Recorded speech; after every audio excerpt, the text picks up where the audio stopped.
Hai semua, jumpa lagi di channel Plant Story.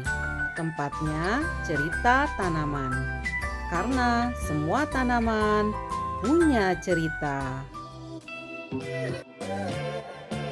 Sebelum kita lanjut, jangan lupa untuk like, share, komen, subscribe, dan aktifkan loncengnya supaya tidak ketinggalan video dari Plant Story.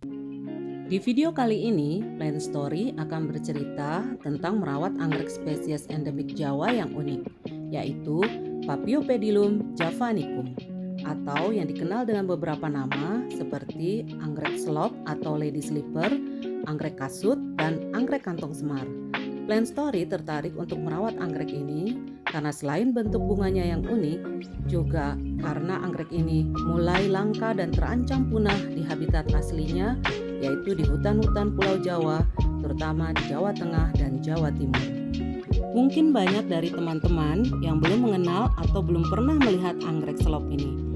Anggrek ini adalah sejenis anggrek terestial yang hidup di lantai atau dasar hutan, sehingga anggrek ini hidup di tempat yang teduh dan hanya membutuhkan sedikit saja sinar matahari, yaitu sekitar 10-15% saja.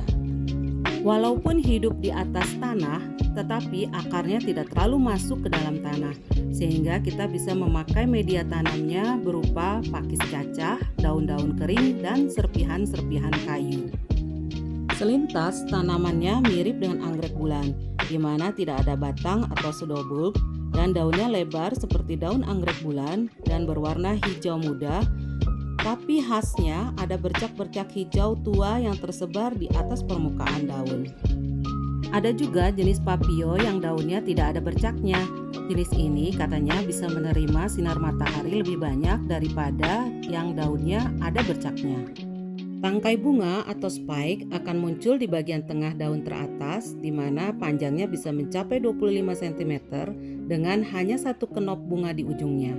Kita lihat bentuk bunganya yang unik, di mana labellum atau bibir bunga berbentuk kantung, berwarna hijau bercampur coklat dengan kedalaman kantung sekitar 2 cm.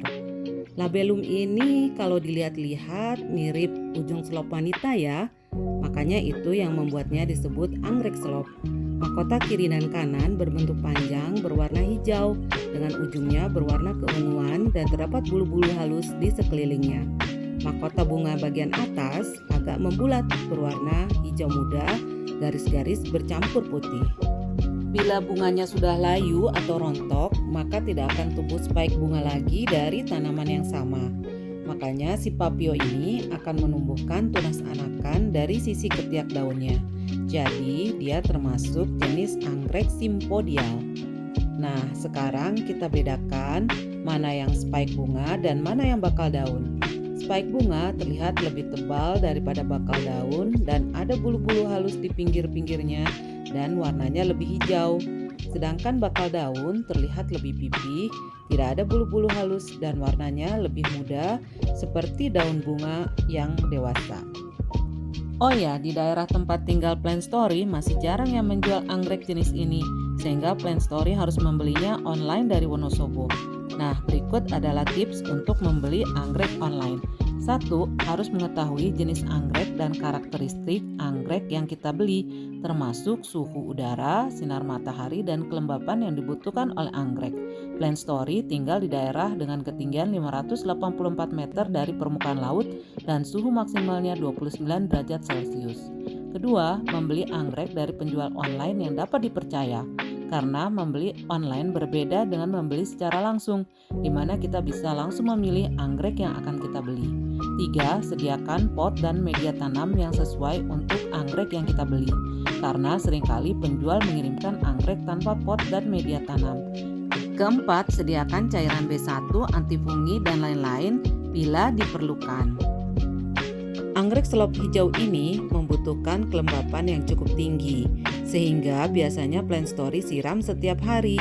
Kadang bila hujan turun, Plant Story biarkan terkena air hujan langsung supaya anggrek papio ini merasakan suasana seperti di habitat aslinya.